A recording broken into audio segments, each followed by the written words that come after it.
കേരളത്തിൽ പലതരത്തിലുള്ള ചർച്ചകളാണ് നടക്കുന്നത്. മൂന്ന് മുന്നണികളും ഒരുപോലെ കാത്തിരിക്കുന്നത് പത്തനംതിട്ടയിലെ സ്ഥാനാർത്ഥി ആര് എന്നാണ്. സോഷ്യൽ മീഡിയയുടെ സപ്പോർട്ടോടെ കെ സുരേന്ദ്രൻ വരും എന്നാണ് എല്ലാവരും കരുതിയിരുന്നത്. എന്നാൽ അതിലും കരുത്തനായ ജനകീയനായ സ്ഥാനാർത്ഥിയെയാണ് മോഡിയും അമിത്ഷായും നോട്ടമിടുന്നത്.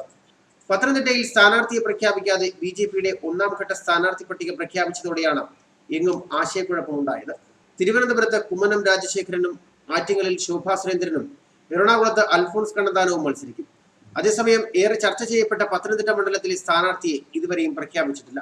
കേരളത്തിലെ മറ്റെല്ലാ മണ്ഡലങ്ങളിലെയും ചിത്രം തെളിഞ്ഞിട്ടും വിജയസാധ്യത ഉണ്ടെന്ന് ബി.ജെ.പി വിലയിരുത്തുന്ന പത്തനംതിട്ടയിൽ മാത്രം സ്ഥാനാർത്ഥിയെ പ്രഖ്യാപിക്കാത്തത് എന്തുകൊണ്ടാണെന്ന് മനസ്സിലാകാതെ സംസ്ഥാന ബി.ജെ.പി നേതൃത്വം കുഴയുകയാണ്.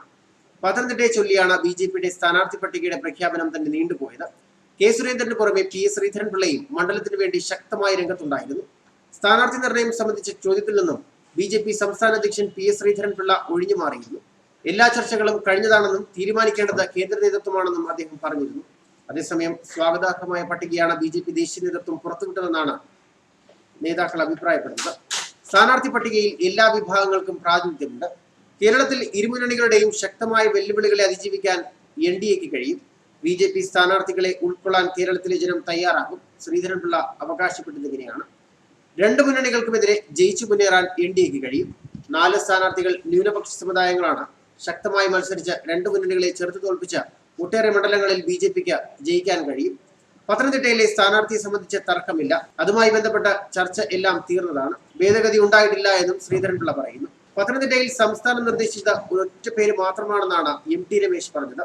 കേന്ദ്രം ആ പേര് പ്രഖ്യാപിക്കാത്തത് എന്താണെന്നറിയില്ല. പത്തനംതിട്ട വിജയസാധ്യതയുള്ള മണ്ഡലമാണ്. അതുകൊണ്ടാകാം കേന്ദ്ര നേതൃത്വം കൂടുതൽ ജാഗ്രത പുലർത്തുന്നത്. താൻ ഉൾപ്പെടെയുള്ള നേതാക്കൾ മാറി നിന്നത് പാർട്ടി നിർദ്ദേശപ്രകാരമാണെന്നും എം.ടി. രമേശ് പറയുന്നു. പാർട്ടി ഏൽപ്പിച്ച ഉത്തരവാദിത്തത്തിൽ സന്തോഷമെന്ന എറണാകുളത്തെ സ്ഥാനാർത്ഥിയും കേന്ദ്രമന്ത്രിയുമായ അൽഫോൺസ് കണ്ണന്താനവും പറയുന്നുണ്ട്. എറണാകുളം തന്റെ രണ്ടാമത്തെ വീടാണ്. ആദ്യം മത്സരിക്കുന്നില്ല എന്നാണ് നേതൃത്വത്തെ അറിയിച്ചിരുന്നത്. നേതൃത്വം മത്സരിക്കാൻ നിർദ്ദേശിച്ചപ്പോൾ പത്തനംതിട്ട നന്നാകും എന്നാണ് പ്രതികരിച്ചതെന്നും കണ്ണന്താനം വിശദീകരിച്ചു. പത്തനംതിട്ടയിലെ NSS എതിർപ്പാണ് സ്ഥാനാർത്ഥി നിർണയം താമസിപ്പിക്കുന്നതെന്നാണ് പൊതുവെയുള്ള വിലയിരുത്തൽ. മണ്ഡലത്തിലെ ബി.ജെ.പി അണികൾക്കിടയിലും നായർ സമുദായമാണ് കൂടുതലുള്ളത്. ഇത് പരിഗണിക്കാതെ സ്ഥാനാർത്ഥിയെ നിർത്തുന്നത് ബുദ്ധിയില്ലായ്മയെന്നാണ് നേതൃത്വം കരുതുന്നത്.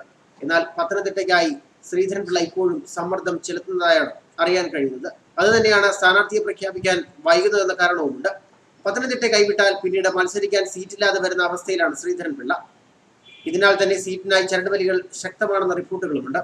കെ സുരേന്ദ്രൻ അല്ലെങ്കിൽ പിന്നെ ആര് എന്ന ചോദ്യം ഉയരുമ്പോൾ അയ്യപ്പന്റെ അടുത്തയാൾ സ്ഥാനാർത്ഥിയാകും എന്നാണ് ബി.ജെ.പി ഉന്നത കേന്ദ്രം അറിയിക്കുന്ന സൂചന.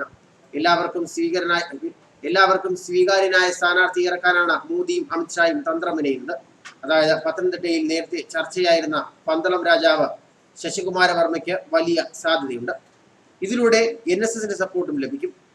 അത് കഴിഞ്ഞുള്ള വിദൂര സാധ്യതയുള്ളത് PC ജോർജിനാണ്.